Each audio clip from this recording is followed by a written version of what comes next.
150 kilometers from shore, no boat in sight, no life jacket, just a single German shepherd swimming for his life. When a fisherman, Jake Carter, spotted something bobbing in the middle of the ocean, he thought it was driftwood. But as he got closer, his heart nearly stopped. A dog, exhausted, soaked, and fighting to stay above water, was alone in the vast, merciless sea. No one could explain how he got there. But what happened next defied every expectation and would leave him speechless. The sea was calm, too calm. It was the kind of stillness that made seasoned fishermen uneasy, the kind that always came before something more dangerous. Far off the coast of Florida, Jake steered his small fishing boat through the open water. The sun had barely risen, casting a soft orange glow across the waves. He had been out since dawn, hoping to catch something, but so far his cooler was empty, and his eyes were growing heavy with fatigue. As Jake adjusted his hat against the morning sun, he saw something in the distance. It didn't look right. At first he thought it was just a piece of driftwood floating on the water. But as he neared, he realized with a jolt that it wasn't wood at all. It was a dog. A German shepherd, struggling to stay afloat, its legs moving weakly beneath the surface, and its eyes barely open. Jake's heart skipped a beat. The dog was alone in the middle of the ocean, 150 kilometers from shore. He didn't know how it had ended up here, but he didn't have time to question it. Without a second thought, Jake quickly turned his boat toward the dog. As he drew closer, he could see how fragile the dog looked, its body barely moving, struggling against the pull of the waves. There was no sign of a boat or any land nearby. The dog had been out here for what seemed like hours, and it wasn't going to last much longer. Jake's breath caught in his throat as he grabbed a rope from the boat, tied it around the edge, and jumped into the cold, salty water. The shock of the cold hit him hard, but he powered through. He swam toward the German shepherd, who barely reacted, too exhausted to fight or swim any longer. The dog collapsed into Jake's arms, its body limp and weak. With all the strength he could muster, Jake swam back to the boat. He lifted the dog onto the deck, gasping for breath as he hoisted the heavy animal. The dog lay there shivering, its fur matted and wet. Jake wrapped it in a dry towel, trying to comfort it as best he could. "Hey, buddy," Jake whispered, his voice soft. "You're safe now." The German shepherd opened its eyes, looking up at him with deep, tired gaze. Jake checked for a collar. There was nothing. No name, no tags, just the ocean, and an exhausted dog that had no business being so far from shore. Jake started the engine and turned the boat toward land, determined to get the dog the help it needed. But as he looked at the dog again, his mind raced. Who would send a dog into the sea? What was this dog's story? As Jake steered the boat back toward the Florida shore, the German shepherd lay quietly on the deck, still shivering but slowly regaining some strength. Jake kept glancing at him, his mind racing with questions. How did a dog end up so far from land? What had happened to him? The more Jake thought about it, the more his gut told him that this wasn't just some random stray. The dog's condition, the exhaustion, the tattered fur, and the clear signs of distress spoke of something far more complicated. Jake's eyes narrowed as he spotted the coastline in the distance, but he was in no rush. He took his time, carefully navigating through the calm waters, giving the dog the space it needed to rest. It was a strange feeling, being out on the water alone with an animal who had clearly been through hell. Yet there was a certain calm in the way the dog lay there, trusting Jake even though they were strangers. The bond between them was immediate, unspoken, but there. By the time they reached shore, the dog had begun to lift his head, his eyes brightening, though still filled with confusion. Jake anchored the boat near the docks and carefully helped the dog onto solid ground. He could feel the dog's body shaking from the cold, but it was no longer the desperate thrashing it had been in the ocean. The dog was tired but alert. Once ashore, Jake reached into his backpack and pulled out a small water bottle, unscrewing the cap and holding it out. The dog sniffed the bottle but didn't drink. Instead, it cautiously stepped forward, its eyes fixed on Jake as if waiting for something or someone. "Good boy," Jake whispered, gently reaching out to pet his new companion. But in the back of Jake's mind, a thought lingered. This was only the beginning. He needed answers, and he wasn't going to stop until he found them. Jake sat in the small, dimly lit cabin, the air thick with the scent of salt water and old wood. The dog was lying on the floor near the small fire he'd built, its head resting on its paws, eyes half closed but alert. Jake couldn't stop thinking about the journey they had just begun. How had this dog ended up 150 kilometers from shore? Why was he alone in the ocean? Jake glanced at the dog, whose fur was still damp from the sea, his body looking exhausted, yet resilient. It was clear that this was no ordinary animal. The dog had survived something extraordinary, and Jake couldn't shake the feeling that there was more to this story than met the eye. He shifted his gaze to the dog's collar.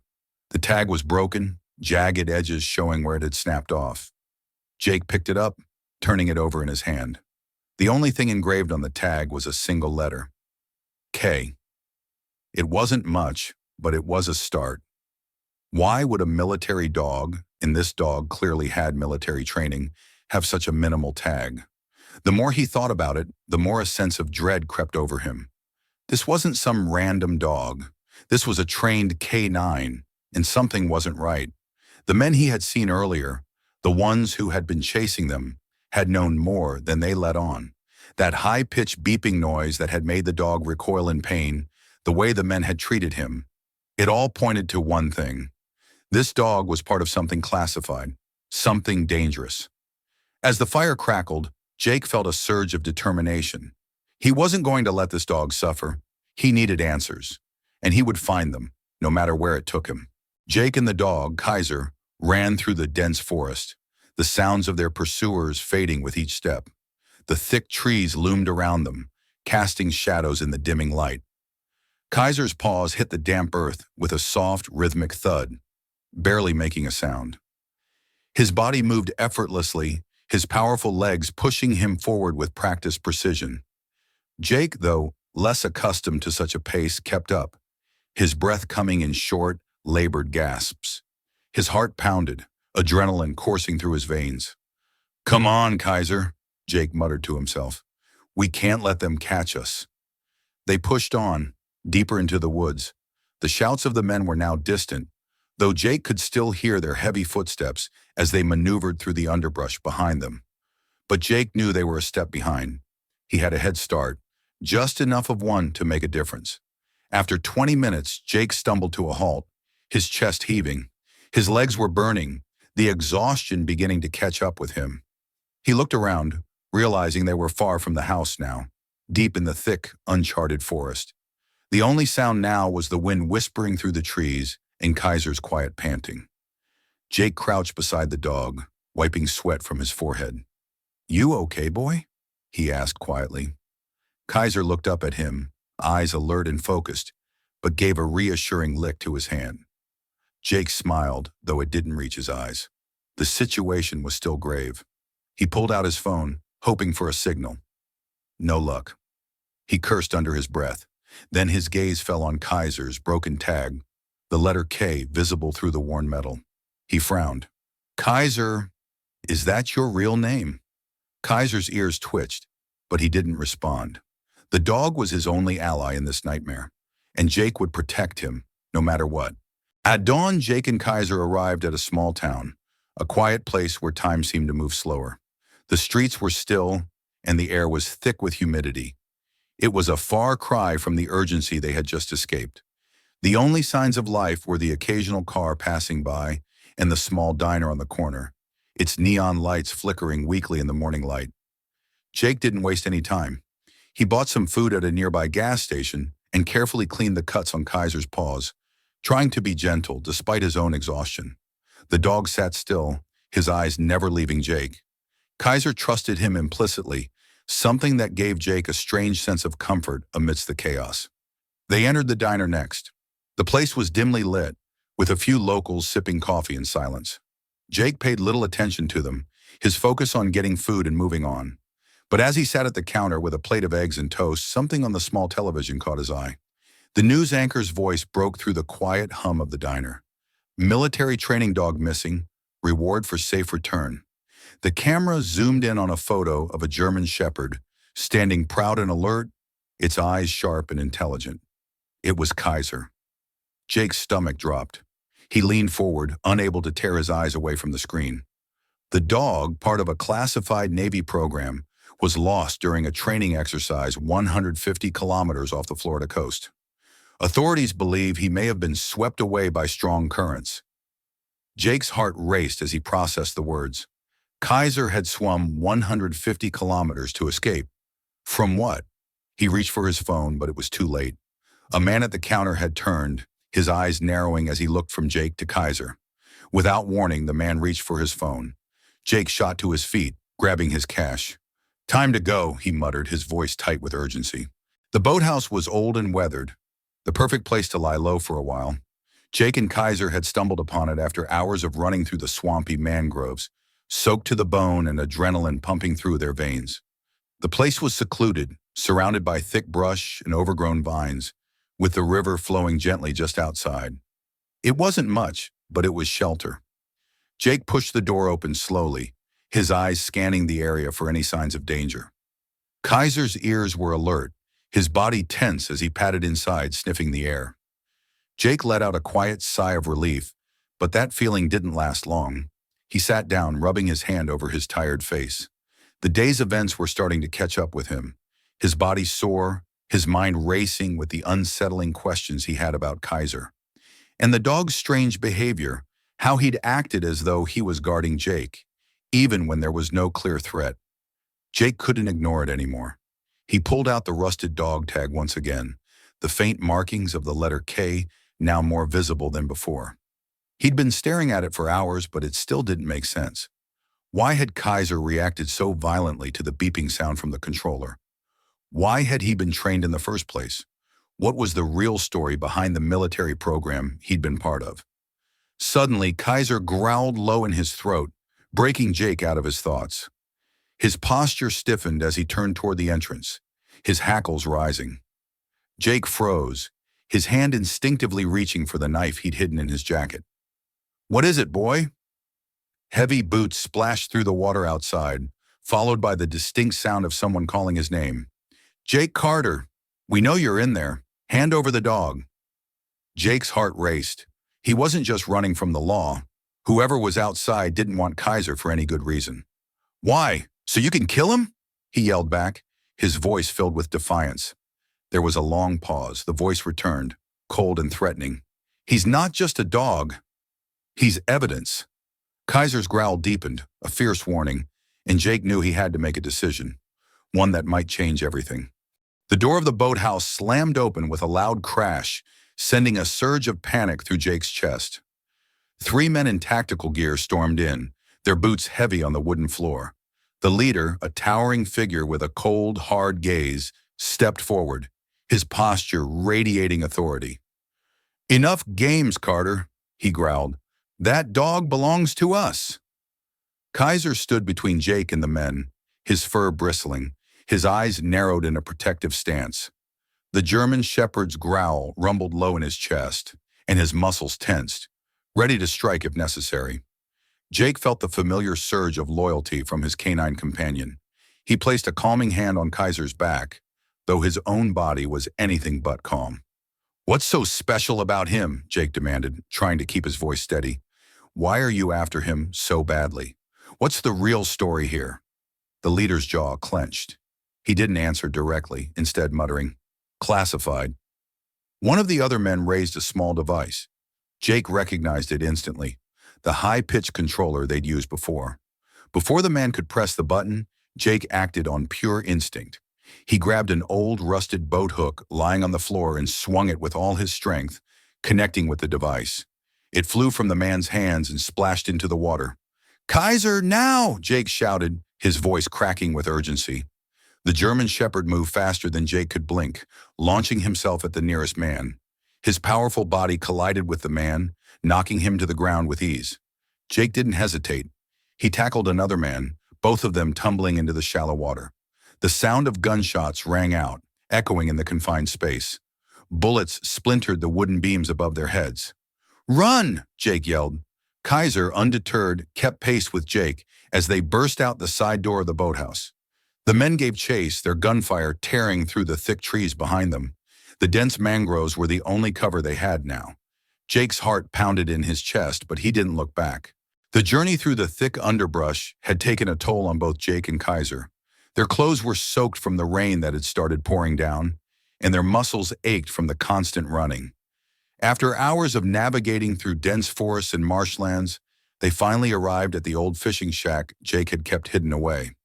It was small and weathered, a place he'd used during his time with the Coast Guard for emergencies like this, an isolated haven where no one would think to look for them. Kaiser immediately began scanning the area. His keen senses were always on alert, and he was quick to check every corner of the shack, sniffing around to ensure they weren't being followed. Satisfied that the perimeter was safe, Kaiser allowed Jake to enter, though his ears remained perked, listening for any sign of danger. Jake stumbled inside, his body heavy with exhaustion. He shut the door behind him, bolting it with a rusty lock that barely held in place. "You're something else, aren't you?" he muttered, running his fingers through Kaiser's thick coat. The dog's protective nature never ceased to amaze him. With a sigh, Jake sat down on an old wooden crate, pulling out a first aid kit he had grabbed on the way. He winced as he tended to a cut on his arm, the blood slow to stop despite his best efforts. The storm outside raged louder now, the rain tapping against the shack's tin roof, but inside it felt like a fragile moment of peace. Jake pulled out the broken dog tag once again, his flashlight illuminating the now visible engraved numbers. K9715. His heart skipped a beat. These weren't just random markings, they were coordinates, or a code, something more than a simple identifier. "Kaiser, were you on a ship?" Jake whispered, the realization hitting him like a punch to the gut. Kaiser's ears perked up at the word ship, as if the dog understood. The pieces were falling into place. The training, the secrecy, the way the men had reacted. Kaiser wasn't just a dog, he was part of something far bigger. Jake sat back, his mind racing. What had happened to Kaiser? And more importantly, what would happen next? At the crack of dawn, the distant rumble of an engine broke the silence. Jake stiffened, his muscles instinctively tensing, ready to fight if necessary. He reached for his rifle, eyes darting toward the thin sliver of daylight that crept through the cracks of the shack's door. But when the old Ford pickup skidded to a stop in the dirt clearing outside, the last thing Jake expected to see was a familiar face. The truck's door creaked open, and a man stepped out, grizzled, his face weathered by time, but Jake recognized him instantly. It was Lieutenant Hayes, his former commanding officer, a man who had seen countless operations and battles, but still bore the weight of regret in his eyes. "Get in, both of you," Hayes barked, his voice sharp, but Jake could sense the urgency in it. Reluctantly, Jake gestured for Kaiser to stay close, and then followed Hayes to the truck. The lieutenant was already pulling away before Jake had even closed the door. As they drove down the winding back roads, the tension in the air grew thick.